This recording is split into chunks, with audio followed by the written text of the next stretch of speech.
जय हिंद दोस्तों, कैसे हैं आप सब। आज हम बात करेंगे प्रश्न नंबर 99 के बारे में। इससे पूछा गया खनिज संपदा के संदर्भ में निम्नलिखित कथनों में कौन सा सही है। अगर उत्तर के बारे में बात करें तो सही उत्तर हो जाएगा ऑप्शन नंबर बी, यानी कि पॉइंट नंबर 1 पॉइंट नंबर 2 दोनों पॉइंट सही होगा प्रश्न नंबर 99 के संदर्भ में। यानी जम्मू कश्मीर के रियासी जिले में लिथियम के अनुमानित संपदा भंडार मिले हैं और 2 में है कि भारत अनेक खनिजों तथा लिथियम निकेल तथा कोबाल्ट के लिए आयात पर निर्भर है। दोस्तों ये तो हो गया सवाल नंबर 99। थोड़ा सा आप लोग इस वीडियो के बारे में जान लें। जैसा मैं हर वीडियो में आप सभी को बता चुका हूँ कि ये सवाल यूपीपीएससी 2023 का प्रैक्टिस माफ करिए पीवाईक्यू है, यानी प्रीवियस ईयर क्वेश्चन। और इस सीरीज़ में हम लोग 15 साल के प्रीवियस ईयर करने वाले हैं, जिससे आपको ये पता चलेगा कि पीसीएस में आगे सवाल किस तरह पूछे आते हैं, एग्जाम का पैटर्न क्या है, पेपर किस तरीके से आता है, कौन सब्जेक्ट से कौन से टॉपिक से कितने सवाल पूछे आते हैं, करंट अफेयर, पॉलिटी, ज्योग्राफी, इन सबका कितना महत्वपूर्ण योगदान है, ये सारी चीज़ें हम लोग जानेंगे। ठीक है। और एक चीज़ मैं आपको और भी बताता चलता हूँ कि देखिए, मैं इस सीरीज़ में आपको हर एक चीज़ बहुत विस्तार से नहीं बताऊंगा। उत्तर उसका बताऊंगा, थोड़ा सा समझाऊंगा, बताऊंगा कि सवाल कैसे पूछे आते हैं, कौन से सब्जेक्ट से सवाल आते हैं। एक चीज़ ध्यान देना कि पीवाईक्यू जो पीसीएस का होता है बहुत इंपॉर्टेंट होता है। 70% सवाल वहीं से घूम फिर के आते हैं। अगर आप लोगों ने 15-16 साल का पीवाईक्यू सॉल्व कर लिया तो 70 से 80% सवाल आपका वैसे हो जाएगा। सिर्फ आपको करंट अफेयर पढ़ने की ज़रूरत है, बस बाकी सब कुछ आपका पीवाईक्यू से ही हो जाता है। ठीक है। तो ये चीज़ को आप लोग मिस मत करिएगा। इसी चीज़ को अगर आप लोग किसी कोर्स से लेंगे, किसी कोचिंग से लेंगे तो बहुत महंगा पड़ेगा। यहाँ पर आपके लिए सिर्फ और सिर्फ फ्री में है। प्रश्न नंबर 100 में आ जाइए। इसमें कहा गया निम्नलिखित में से कौन सा प्रावधान नीति निर्देश तत्व तथा मौलिक कर्तव्यों दोनों का एक भाग है। प्रश्न नंबर 100 के बारे में बात करें, सवाल का सही उत्तर हो जाएगा ऑप्शन नंबर बी। देख सकते हैं यहाँ पर लिखा है पर्यावरण का संरक्षण। तो दोस्तों ये सवाल है आपका पॉलिटी का सवाल है। ठीक है, भारतीय राज्य व्यवस्था का सवाल है, ध्यान देना।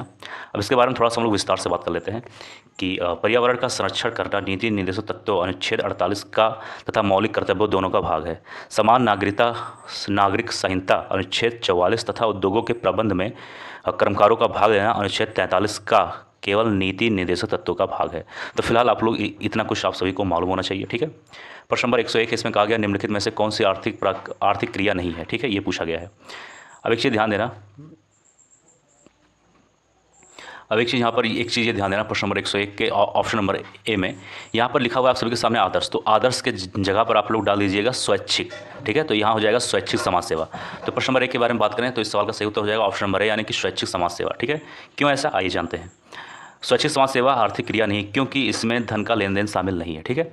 एक चीज़ और ध्यान देना दोस्तों कि इससे पहले के जितने भी क्वेश्चन हम लोग कर चुके हैं उसमें हिंदी इंग्लिश दोनों से संबंधित क्वेश्चन हम लोग बात करते थे। एक तरफ हिंदी होता था, एक तरफ इंग्लिश।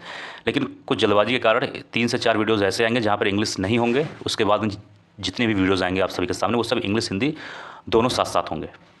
बात करें प्रश्न नंबर 102 के बारे में। इसमें कहा गया निम्नलिखित में से कौन सी योजना या फिर योजनाएं उत्तर प्रदेश से संबंधित हैं। अभी दोस्तों है उत्तर प्रदेश का से संबंधित सवाल है। वैसे फिलहाल पीसीएस में ज़्यादा उत्तर प्रदेश संबंधित सवाल नहीं आते हैं। 5, 6, 7 बहुत ज़्यादा आ गया तो 7। और ऐसे सवाल होते हैं जो कहीं ना कहीं अगर आप लोग थोड़ा बहुत 10-20 मिनट रोज़ कुछ ना कुछ पढ़ते हो उत्तर प्रदेश के बारे में तो आपका आसानी से हो जाएगा।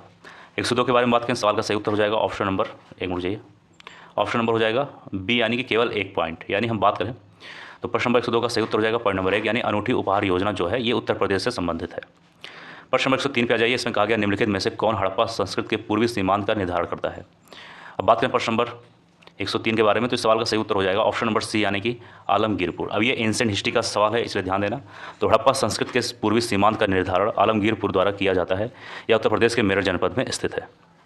ये भी उत्तर प्रदेश से संबंधित साथ साथ एंशिएंट हिस्ट्री से भी संबंधित है।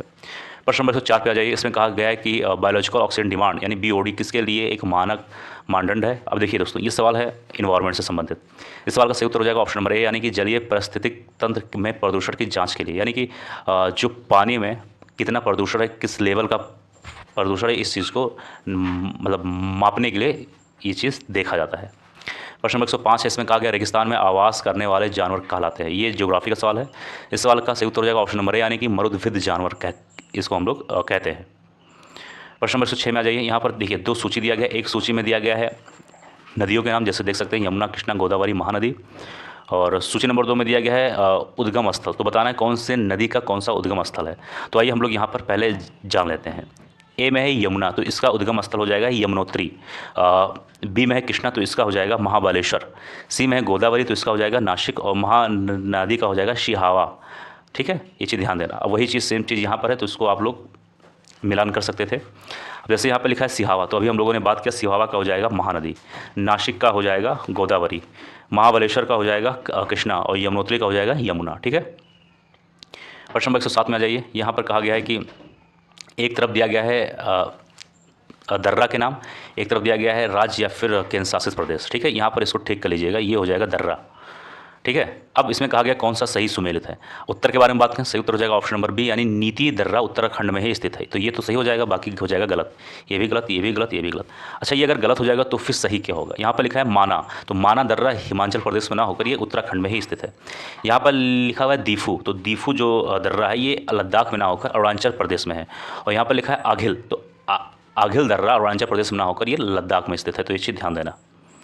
प्रश्न नंबर 108 में आ जाइए। इसमें कहा गया है निम्नलिखित में से कौन सा संगठन दिल्ली में वायसराय लॉर्ड हार्डिंग पर बम फेंकने के लिए उत्तरदायी था। अब ये सवाल है मॉडर्न हिस्ट्री का। ठीक है, उत्तर के बारे में बात करें, सवाल का सही उत्तर हो जाएगा ऑप्शन नंबर ए, यानी अनुशीलन समिति। ठीक है, प्रश्न नंबर 8 का सही उत्तर हो जाएगा ऑप्शन नंबर ए, यानी अनुशीलन समिति। तो दिल्ली में चांदनी चौक में 23 दिसंबर 1912 को तत्कालीन वायसराय लॉर्ड हार्डिंग पर बम फेंका गया था। इसे दिल्ली षड्यंत्र केस कहा जाता है। तो ये चीज़ भी ध्यान देना, कहीं पूछ ले दिल्ली षड्यंत्र केस किससे संबंधित है, तो ये चीज़ ध्यान देना। इसमें अनुशीलन समिति का हाथ था, इसमें राष्ट्र बिहारी बोस पर आरोप लगाया गया था। अब आइए बात करेंगे प्रश्न नंबर 109 के बारे में। इसमें कहा गया आर्थिक विकास में मानव संसाधन का योगदान के संदर्भ में निम्नलिखित कथनों में कौन सा सही है।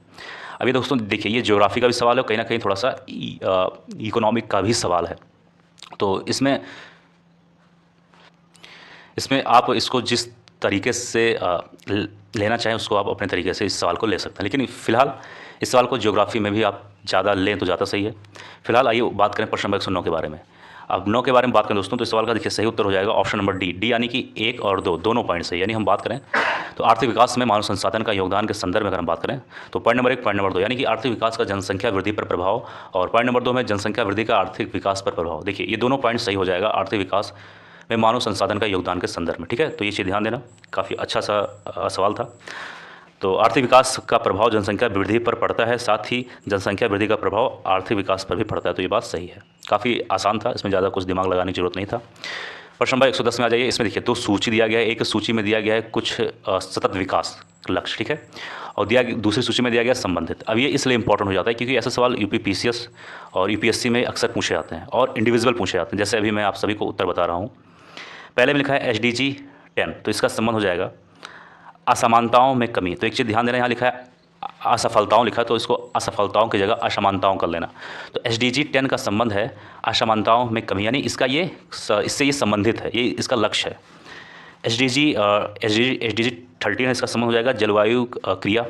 SDG 14 का संबंध हो जाएगा पानी के नीचे का जीवन, और SDG 15 का हो जाएगा ज़मीन पर जीवन। अब एक चीज़ ध्यान देना, ऐसे सवाल इंडिविजुअल भी पूछा जा सकता है कि SDG 10 किससे संबंधित है। तो इस चीज़ को ध्यान कर लेना, इसको याद कर लेना, क्योंकि अक्सर पीसीएस में तो एक सवाल इसका आता ही आता है।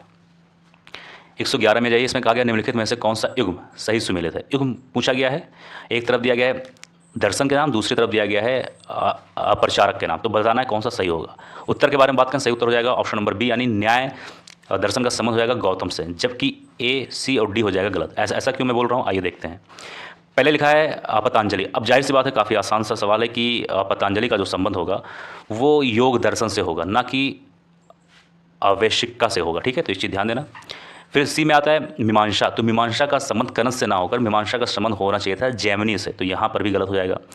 यहाँ पर लिखा है उत्तर मीमांसा, तो इसका संबंध कपिल से ना होकर इसका संबंध होना चाहिए था व्यास से, तो ये भी कहीं ना कहीं गलत है। प्रश्न नंबर 12 में कहा गया है कि खरीदादार कौन होता है। देखिए इस सवाल के बारे में बात करें तो इस सवाल का सही उत्तर हो जाएगा ऑप्शन नंबर डी, यानी कि फरमानों को भेजने वाला एक अधिकारी होता है जिसे हम लोग खरीदादार कहते हैं। तो दोस्तों यह था आज का वीडियो, मुझे उम्मीद है वीडियो पसंद होगा। इस सवाल में कोई डाउट हो, कोई दिक्कत हो, जरूर कमेंट बॉक्स में लिख देना। मिलते हैं किसी और वीडियो में। जय हिंद, जय भारत।